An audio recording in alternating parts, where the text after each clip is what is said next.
It's been a little while since I've taken a look at Wurkkos, and there are 3 new flashlights that I want to discuss.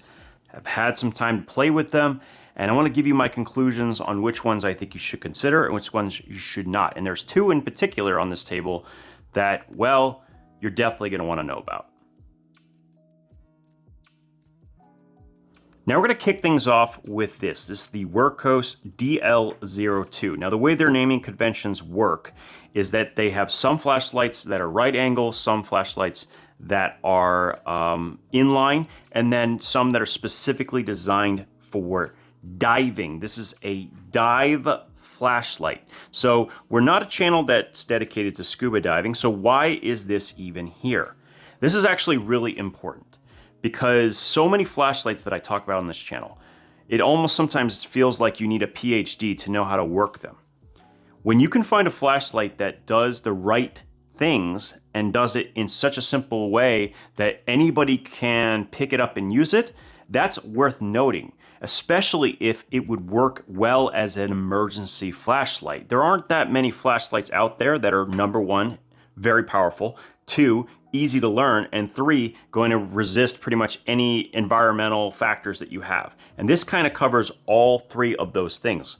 And now on top of it, it's a very reasonable price. And currently, I think also has a 20% coupon. So this thing is awesome. There's no other way to say it. I am absolutely adoring this. A lot of my family members will be getting one of these for the simple fact that it is so easy to use, requires no instructions, and is incredibly effective in emergency scenarios. Let me explain. So the only thing you have to worry about here is this very simple switch. It's currently set in the off position, and as you would expect, 3 dots means it's the brightest of the 3 modes at 3000 lumens.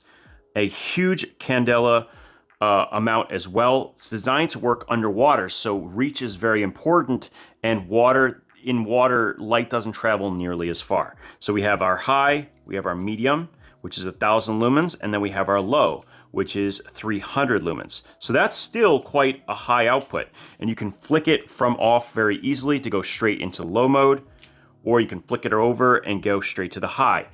This is a very simple and easy to use flashlight. It has a lanyard with this really awesome little attachment and a pull string. I would absolutely have this as a kitchen drawer kind of flashlight, or I would hang this literally on a door handle and allow it to be present when you need it in certain emergency scenarios. And 3000 lumens with that much candela, that is no joke. It's even going to be decent to kind of get someone's attention or to blind someone if necessary. I adore this light. I think it's probably, I wouldn't say mislabeled, but unfortunately, because it's labeled as a dive light, people might overlook it. As a emergency flashlight, this is fantastic. In fact, thinking about all the options that you have available to them, the next best one that I can think of is twice the cost of this light and isn't actually as easy to use. So I actually think this is phenomenal. I cannot say enough. Definitely check this out. If you're looking for a really powerful flashlight for someone who doesn't want something complicated, here you go. This is the one I would get. Oh, and I should mention, this is a 21700 powered flashlight. It comes with a charging section inside. I really would prefer them having a Type-C charging 21700. This is just a standard 21700 with 5000 milliamp hours. I really wish that it had the Type-C port built into it, so you didn't have to have this. I think it's a wash on cost. Hopefully they will incorporate a different battery type. They do have those available. If you do buy a battery for it, a standard 21700 with a charging port, that will make this light even better, because then you don't have to worry about this thing right here. If you have a bay charger, which is a device used for charging lithium-ion batteries or other batteries in series, that will still work, but it would be nice if the battery was Type-C charging just built in. So then when you took it apart, you could kind of do this on the fly and you didn't have to bring any additional components. That's pretty much my only downside with this light. Otherwise, I think it's fantastic. The next flashlight we're going to talk about is the HD10. Now, naming conventions are really appropriate here because you have the TS10, which is the same user interface, same battery type, only one has a tail switch and is like more of a standard pocket flashlight, and this one is a right angle flashlight, and it does come with a headband as well, along with a charging cable and a lanyard and spare O-rings, etc. Now, I will not be going through the user interface on this flashlight, and I'll tell you why. This is using Endural 2.0. It comes in on what they call its simplified UI, but I will tell you, even its simplified UI that you can use or go to the more advanced, even that is very complicated. I would not recommend this light for anyone who is not very particular about how they want their light set up. If you want something simple, this is not that flashlight for you. Now, on the positive side, again, they do have a built-in Type-C port, and I really, really like that they were able to incorporate that, and it makes sense. It's a little bit bigger than the TS10, and so they're able to do it.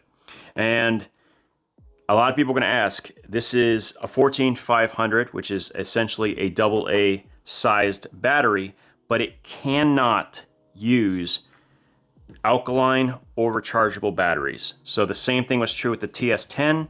You kind of get what you get. This has high output and it is quite impressive, but the inability to use AA's makes me want to go to a larger size that incorporates an 18650 at the very least, because then I get a lot more advantages along with more output. That's just my personal opinion. If it's not going to use a AA, it may as well just be a bigger flashlight or a smaller one that uses lithium polymer technology or a flat flashlight of some sort. You're missing out on some of the best things if you can't just go into a store and buy the battery to replace when it's going dead. And there's not a lot of storage in these compared to the larger batteries, so it's going to run out a lot faster, especially if you're using it on the ultra high turbo modes like in the 1200 range. So I definitely like the light. It's good. If you like this one, now you have a right angled version of it. Yeah, it's there. And it's also $30, so it's not that bad. It's actually not a bad price either. It's just probably not for me. It's close, but no cigar. I've just found other right angle flashlights that have the ability to use both battery types that I think are a little bit better. And so for that reason, I would probably skip this one. Now, this is probably the biggest home run Wurkkos has ever hit. Not even close. This has been in my pocket, not in this exact orientation, we'll talk about that later. This has been in my pocket for 3 weeks now. There are some downsides, but otherwise it is a phenomenal flashlight. And the reason it's so good is it actually has 3 separate sets of emitters, and on top of everything else, it has an articulating head. It is IP68 waterproof. It has a magnetic tail, and it has a Type-C charging port that is ready to rock as well. So, as a potential work light, this thing is amazing because it stays on in every direction. So if you have this mounted on a wall, you can face this in the direction of your work and you work hands-free. If you want to attach it to a collar and use the right angle version, that works fine. It has the ability to be used on a hat. It's a little bit heavier for that, unless you use it in my orientation. We'll talk about that a little bit later. Let's run through the basics of the UI on this light. So, holding the button will always bring it in on moonlight. This is very common with most flashlights from a side switch, and you get an ultra low eco mode. This will run for a very, very long time. I'm going to put the exact stats here just so you can see it. It'll just save me some time discussing what the outputs are and their various different metrics. Now, while we'll put it in the eco mode again, and I want to show you something. You can see that right now we have the center emitter on. If I double press in any mode from on, well, it's on, I will then swap between the emitters. So check this out. If I double press now, I get the floody outer emitters. Now this is going to be a lot more floody than the center emitter will be, and so it gives you a variety of different outputs for different situations. But let's say I want the most light possible. I want both. I can do that as well. Double press will give me all three, and then it will cycle back to the center when I go back to it yet again. That will work in pretty much every mode with the exception of one, and it'll work on any output. You can swap between them. And even better, notice that right now it's in the center emitter mode. If I rotate, it will automatically switch to the floody emitters. Now from this mode, if I want to, I can double press and then I can change it and even put it in the single center. But it just automatically goes to one of those two depending on which orientation, and it resets when you turn off the light, I believe. Let me just double check that. There's one thing I do want to check. So if I turn on, oh, whoops, I jumped through that. Don't worry, we'll talk about that in a minute. There we go. If we get all three and I turn off the light, does it come back in on all three? That's what I can't remember. Oh no, it completely forgets those. Let me just double check this. Are they all three of them on? Okay, let me turn it off, turn it back on. Nope. Okay, it does reset. That's what I thought it was. I forgot. So these flashlights, they're a little bit more complicated, and keeping all track of all of them in my head is a little bit difficult. But when you turn it off, it always resets to the orientation that it's in. So if it's in an inline orientation, it will always start with the center emitter without the other ones. If it's in the right angle orientation, it will always use the outer emitters unless you want to change it. Okay? Very, very cool. Now, as you saw, and I accidentally spoiled, this is one of those cool things. It actually has a third set of emitters, and those are the red lights. And so it's not a common need, but the fact that it exists, I think, is incredibly awesome. I think the people who like having a red light that doesn't mess up your night vision, there you go. You got it. And the pricing on this thing is also really, really competitive. Now, it's not all sunshine and rainbows. There's a couple of things that I noticed about this that are worth noting. In the dark, I had a huge difficulty finding this button as I'm like rotating around. I'm like, oh, is that the button? No, is that the button? So it's not exactly a light you want for emergency scenarios where you have to access a light quickly. In other words, this is not a tactical flashlight. I would not recommend it as such. That's the first thing. The second thing is the pocket clip location and design. It's not ideal.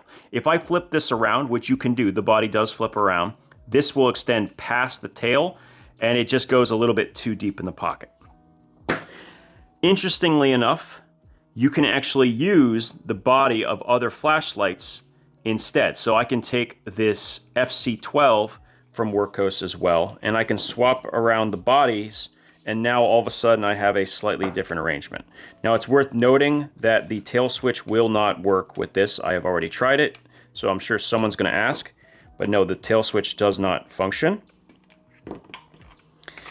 And let me just put this together. Hold on.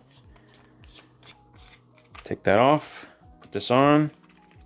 The other thing that I noticed about this, and this will work just fine, it works exactly as it did before, is that it will work with a smaller body type. Now, Wurkkos on their website has an 18-350 sized body that you can purchase, and this is the way I've been carrying the light. So let me change it out. So you can see this works fine. It has the reversible clip. This is, I think, a better clip anyway. I wish they had gone with this one. It doesn't have to, obviously this doesn't match. This is a matte finish versus a polished one for this other flashlight. I'm just thankful that this company allows all of these to kind of have the same threading, so it's all mix and match kind of situation. It's really, really, really convenient. Put that in there. So get that in, screw that in, like so. This is the way I've been carrying the light, and so I want to show you guys why.